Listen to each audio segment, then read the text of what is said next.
जय श्री कृष्ण। प्रिय दर्शकों, प्रस्तुत लीलाएं पूज्य श्री राधा बाबा का कृपा प्रसाद है। पूज्य श्री भाई जी हनुमान प्रसाद जी पोद्दार के अनुरोध पर ब्रज भाव के एक भावुक भक्त के लिए श्री राधा बाबा ने स्वानुभूत लीलाओं को लिपिबद्ध किया था। सत्व रज तम की छाया से विरहित निर्ग्रंथ संत के मानस पटल पर ही दिव्य वृंदावन अवतरित हुआ करता है। इस दिव्य लीला को श्रवण करने से पूर्व आप सभी भक्तों से निवेदन है कि पूज्य राधा बाबा जी का यह अनुरोध अवश्य पढ़ें। मैं सच्चे हृदय से कहता हूँ कि जिसके जीवन का एकमात्र उद्देश्य श्री राधा कृष्ण नहीं हो गए हैं, जिसके मन में कभी श्री कृष्ण एवं श्री राधा जी की मधुमयी लीलाओं को सुनकर किसी प्रकार भी तनिक भी कोई सा भी संदेह होता हो, जो प्रिया प्रीतम के प्रेम के लिए अपना सर्वस्व स्वाहा करने के लिए तैयार न हो, जिसका श्री कृष्ण एवं श्री राधा जी की अपार असीम अनंत भगवत्ता पर, उनकी अपार असीम कृपा पर दृढ़ अटूट अडिग अचल अटल विश्वास नहीं हो गया हो, उसे ये बातें जो मैं मधुर लीला के संबंध में आगे लिख रहा हूँ कभी नहीं पढ़नी या सुननी चाहिए। प्रिय भक्तों, पूज्य राधा बाबा जी को अपने ध्यान में श्री राधा कृष्ण की जिन दिव्य लीलाओं के दर्शन होते थे, उनमें से जिन लीलाओं को उन्होंने लिपिबद्ध किया, उनमें यह प्रथम लीला है जो जागरण लीला नाम से लिपिबद्ध है। प्यारे भक्तों, यदि आप दिव्य प्रेम और सांसारिक प्रेम के अंतर को भली भांति समझते हैं तो आप इस लीला के अवश्य अधिकारी हैं और इसके द्वारा ध्यान आप बड़ी ही आसानी से लगा सकते हैं। विश्राम निकुंज में श्री प्रिया प्रियतम अत्यंत सुंदर शैया पर लेटे हुए हैं। विश्राम निकुंज की सजावट अत्यंत मनोहर है। मणियों का हल्का धीमा नीला प्रकाश फैल रहा है। खिड़कियों पर पीले मखमल के पर्दे लगे हुए हैं जो यमुना पुलिन पर प्रवाहित होते हुए मंद समीर के झोंकों से थोड़े थोड़े हिल रहे हैं। समस्त निकुंज दिव्यतम सुगंधि से भरा है।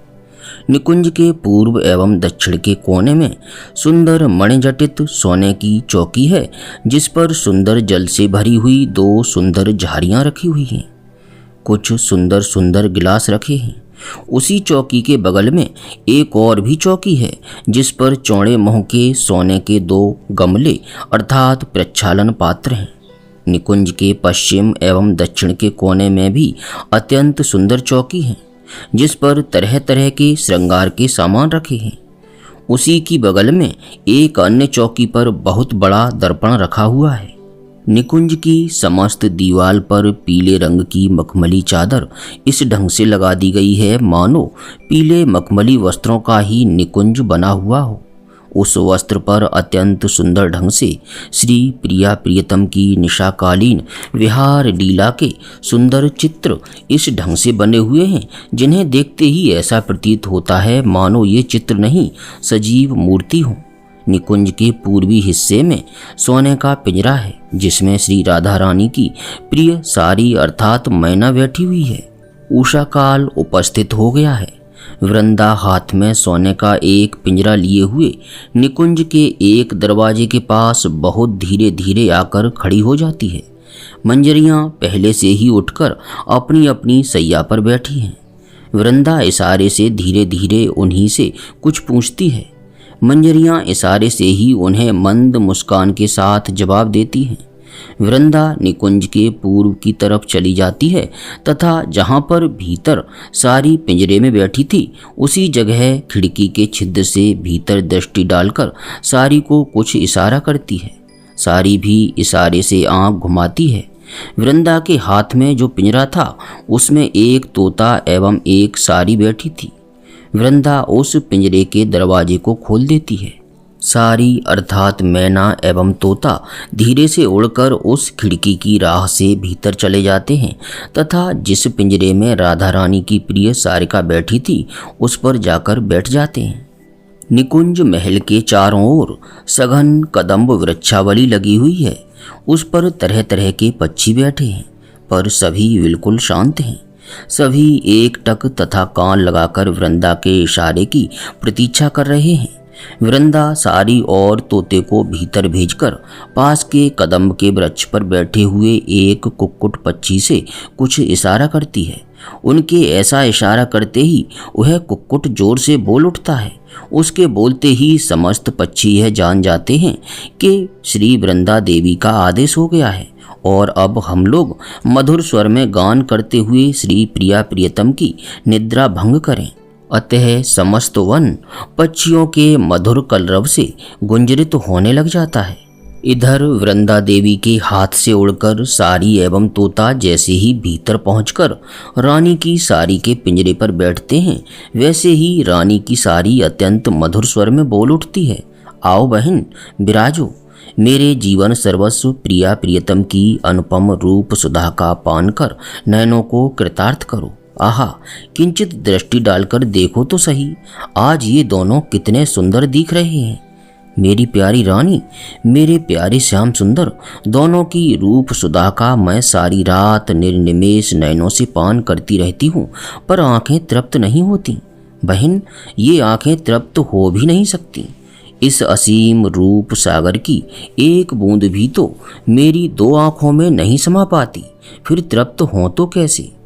सारी की यह आवाज श्री प्रिया प्रियतम के कानों में भी जा पहुँचती है। उनकी निद्रा टूट जाती है, परंतु वे एक दूसरे को हृदय से लगाए हुए उसी तरह लेटे रहते हैं। कोई भी आंखें नहीं खोलता, पर दोनों के शरीर किंचित हिल जाने के कारण सारी समझ जाती है कि दोनों ही जग गए हैं। इसी समय वृंदा की सारी कहने लगती है, बहन, तुम्हारे सौभाग्य की सीमा नहीं है। आहा, सचमुच इन दोनों मुख चंद्रों पर आंखें पड़ते ही उनसे आंखें चिपट जाती हैं, फिर हटना चाहती नहीं। बहन, मैं अभी बाहर से उड़कर आई हूँ। मैंने देखा कि पश्चिम गगन में चंद्र तेजी से बढ़ते जा रहे थे। मुझे ऐसा प्रतीत हुआ बहन, मानो चंद्रदेव श्री प्रिया प्रियतम के मुख चंद्र की शोभा देखकर अतिशय लज्जा के कारण अपना मुँह छिपाने के लिए शीघ्रता से भागे जा रहे हैं। सारी की इस बात को सुनकर श्री प्रिया प्रियतम समझ जाते हैं कि चंद्रमा अस्त होने जा रहे हैं और प्रभात होने वाला है, पर दोनों के ही हृदय प्यार से इतने भरे हैं, दोनों एक दूसरे से ऐसे मिले हुए हैं मानो उन्होंने एक दूसरे से कभी अलग न होने की प्रतिज्ञा कर ली हो। अब तोता बोल उठता है, सारी, तू बता, मेरे प्यारे श्याम सुंदर रात में सुख की नींद सोए हैं ना?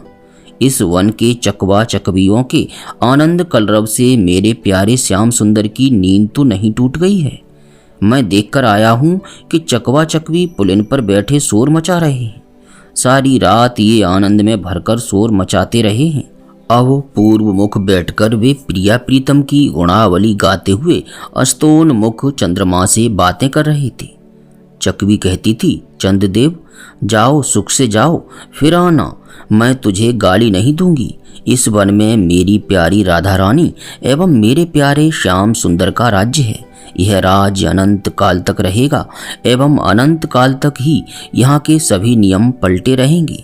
चंद्र, ऐसा सुना है कि तुम्हारे दर्शन होते ही प्यारे चकवे से चकवी अलग हो जाया करती है, पर मैं तो कभी भी अलग नहीं हुई। देखो चंद्रदेव, मेरी आंखों में पता नहीं क्या हो गया है कि मुझे चकवे में, तुम में, यमुना की प्रत्येक तरंग में प्यारे श्याम सुंदर की ही झांकी दिख पड़ती है। मुझे कभी कभी भ्रम हो जाता है कि उज्ज्वल गगन में तुम्हारा प्रकाश नहीं, मेरे प्यारे श्याम सुंदर के ही मुख चंद्र का प्रकाश है। इसलिए मैं उड़कर उधर ही दौड़ने लग जाती हूँ। पर चकवा भी साथ साथ उड़ने लग जाता है। वह मुझसे आगे बढ़ जाता है। मैं देखती हूँ, आहा, श्याम सुंदर इस चकवे के अंतराल में भी छिपे हैं। अतः विचार में पड़कर फिर मैं आकाश से नीचे उतर आती हूँ और सोचती हूँ, ना, मुझे भ्रम हो गया था, मेरी आंखों में ही प्यारे श्याम सुंदर की छवि बस गई है। बहुत सोचती रही कि ऐसा क्यों हो गया है। फिर कुछ कुछ समझ पाई कि हम सभी वनवासियों पर रानी की छाया पड़ती है, रानी की दृष्टि पड़ती है। रानी की दृष्टि में रानी के अणु अणु में श्याम सुंदर भरे हैं, इसलिए हम सभी वनवासियों की भी यही दशा हो गई है। अतः चंद्रदेव, रानी पर बलिहार जाती हुई तुमसे प्रार्थना कर रही हूँ कि शीघ्र से शीघ्र पूर्व गगन में लौट आना। तुम्हारे आने पर मेरी प्यारी रानी मेरे प्यारे श्याम सुंदर के साथ मिलेगी। देर मत करना भला। हम वनवासी रानी की इस अनंत करुणा के चिर ऋणी हैं। रानी की छाया पड़कर ही हम इस अनंत असीम सौभाग्य की अधिकारिणी बनी हैं। मैं भला रानी की क्या सेवा कर सकती हूँ? हाँ, तुमसे हृदय खोलकर प्रार्थना कर सकती हूँ। मेरी ओर से शंका मत करना कि चकवी हमें गाली देगी। शीघ्र से शीघ्र पूर्व गगन में उदित होना, मैं हृदय से तुम्हारा स्वागत करूँगी। तोता बोलता ही जा रहा था। सारी चकवे ने भी ठीक इसी प्रकार की प्रार्थना चंद्र से की। मैं सुनकर यहाँ आया हूँ, इसलिए चित्त में आया कि इस आनंद कलरव से मेरे प्यारे श्याम सुंदर की नींद में तो कहीं बाधा नहीं आई। तोते की बात सुनकर श्री प्रिया प्रियतम के मुखार विंद पर मुस्कान छा जाती है। तोता एवं दोनों सारी इस मुस्कान को देख लेती हैं। रानी की सारी बोलती है, आहा देख तोता, मेरी रानी के मुख पर मंद मुस्कान की शोभा देख। इस मुस्कान को देखने के लिए समस्त वनवासी आंख फाड़े प्रतीक्षा कर रहे हैं। सारी की बात सुनकर श्याम सुंदर की आंखें एक बार खुल जाती हैं।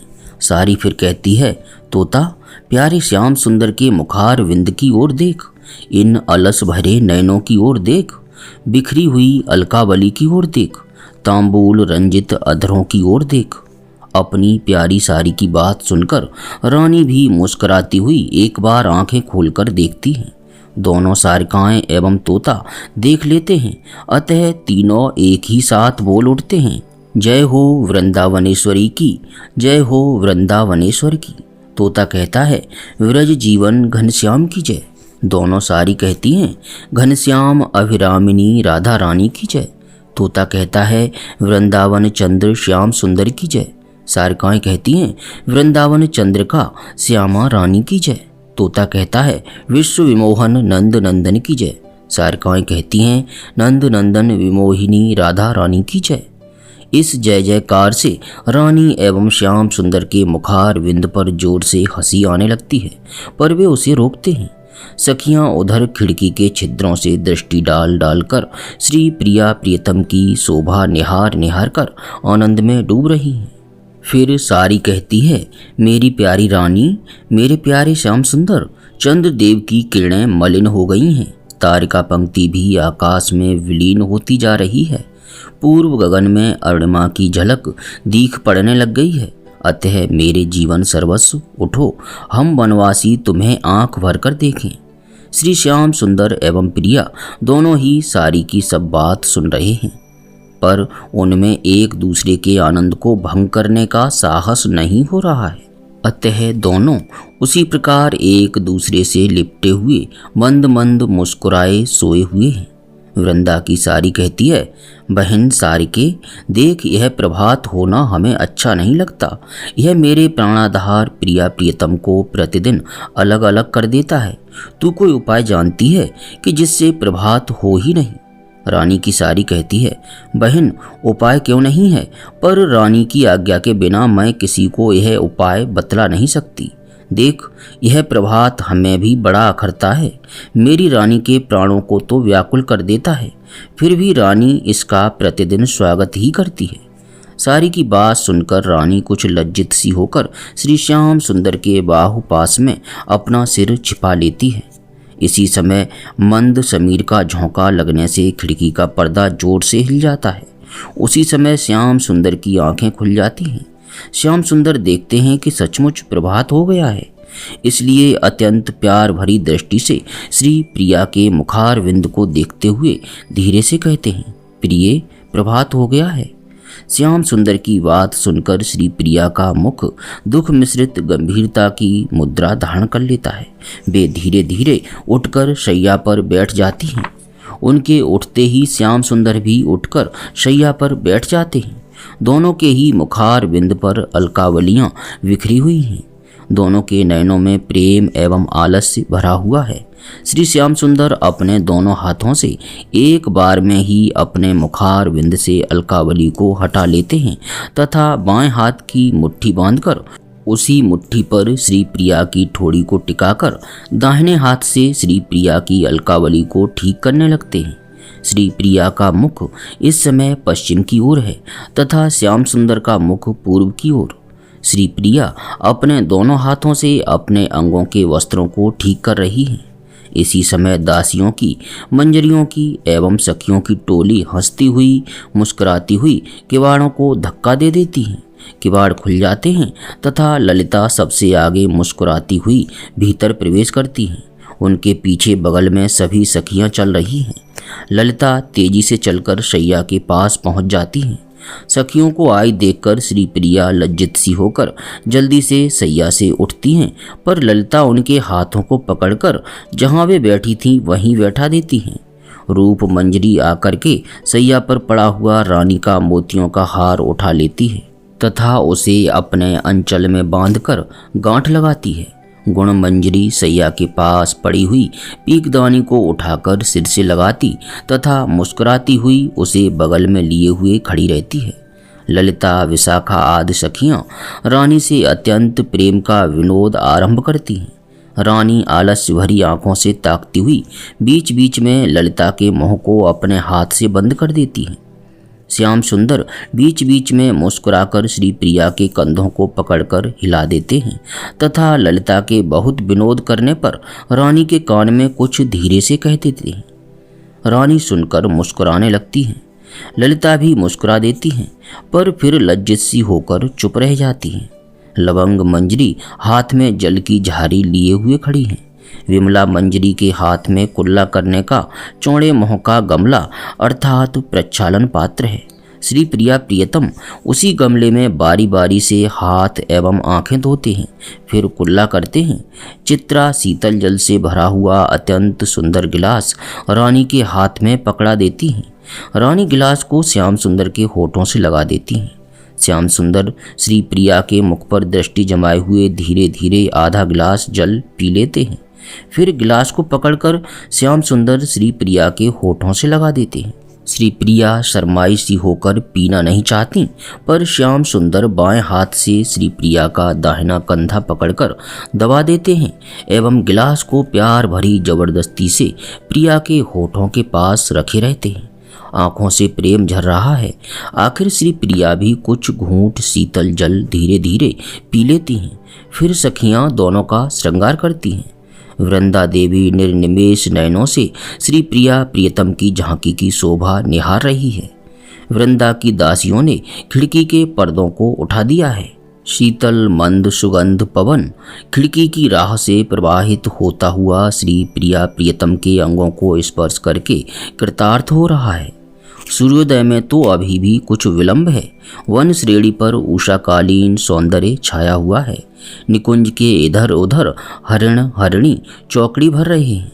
कदम पर बैठी हुई कोकिलें कुहू कुहू की मधुर तान अलाप रही हैं। मालती, जूही आदि नाना प्रकार के पुष्प वृक्षों की पंक्तियां निकुंज के चारों ओर लगी हुई हैं। सब में फूल खिले हुए हैं, उन पर भ्रमर गुंजार कर रहे हैं। अब वृंदा की भाव समाधि टूटती सी है। वे कहती हैं, प्यारे श्याम सुंदर, मेरी वनवासिनी बहनों ने वन को तुम्हारे लिए ही आज अद्भुत साज से सजाया है। अपनी दृष्टि डालकर उनकी प्यार भरी सेवा स्वीकार करो। वृंदा की बात सुनकर सभी सखियों में आनंद छा जाता है। सखियों में कोई श्याम सुंदर की सैया पर, कोई नीचे बैठी हुई थी तथा कुछ घेरे हुए खड़ी थी। उन सब के बीच में प्रिया प्रियतम की अनिर्वचनीय शोभा समस्त निकुंज को आनंद से प्लावित कर रही थी। वृंदा की प्रार्थना सुनकर दुपट्टा संभालते हुए श्याम सुंदर एवं चंपई रंग की साड़ी संभालती हुई श्री प्रिया उठ पड़ती हैं।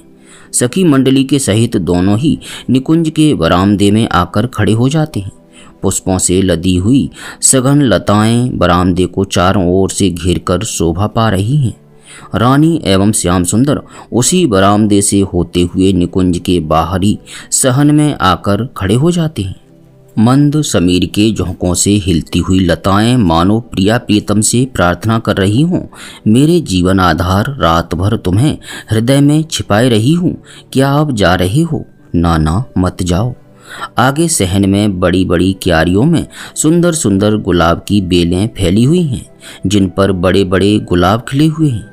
श्री प्रिया प्रियतम उन्हीं गुलाबों के बीच से होकर बढ़ रहे हैं। वे रह रहकर श्री प्रिया की ओर झुक जाते हैं तथा अत्यंत प्यार से श्री प्रिया के कंधे को दबाकर उनके मुखार विंद की ओर देखने लग जाते हैं। कभी कभी चौंके हुए से इधर उधर देखने लग जाते हैं। श्री प्रिया जी उस समय घबराई सी मुद्रा में उधर ही देखने लग जाती हैं। श्री प्रिया प्रियतम अब एक दूसरे के गले में बाँह डाल देते हैं तथा कुछ क्षण एक दूसरे के मुखार विंद को अतृप्त नयनों से देखते रहते हैं। फिर वियोग की बात स्मरण करके दोनों ही एक बार अतिशय गंभीर श्वास लेते हैं। दोनों के मुख पर उदासी छा जाती है। कुछ क्षण के लिए सखियां भी अतिशय गंभीर हो जाती हैं। ललिता इसी समय दोनों को प्रसन्न करने के उद्देश्य से रानी से कहती है, री याद है कि भूल गई, आज प्रतिदिन की अपेक्षा सूर्य पूजा के लिए शीघ्र ही बन जाना है। 3 दिन की सूर्य पूजा का व्रत आज ही प्रारंभ करना है, पर तू तो बिल्कुल चींटी की चाल चल रही है। ललिता की इस बात को सुनकर रानी एवं श्याम सुंदर दोनों ही शीघ्र पुनर्मिलन की कल्पना से आनंद में भर जाते हैं। दोनों के मुख पर उल्लास छा जाता है। सखियां भी उल्लसित हो जाती हैं। श्याम सुंदर अतिशय कृतज्ञता भरी दृष्टि से ललिता की ओर ताकने लगते हैं एवं कुछ शीघ्र गति से बढ़ने लग जाते हैं। मंद समीर का स्पर्श पाकर यद्यपि श्याम सुंदर एवं रानी में आलस्य बिल्कुल नहीं रह गया है, पर दोनों ही चतुराई से आलस्य का बहाना लेकर बीच बीच में अंगड़ाई लेते समय इतनी ललक से एक दूसरे के साथ सट जाते हैं मानो एक दूसरे में सर्वथा मिल जाना चाहते हैं।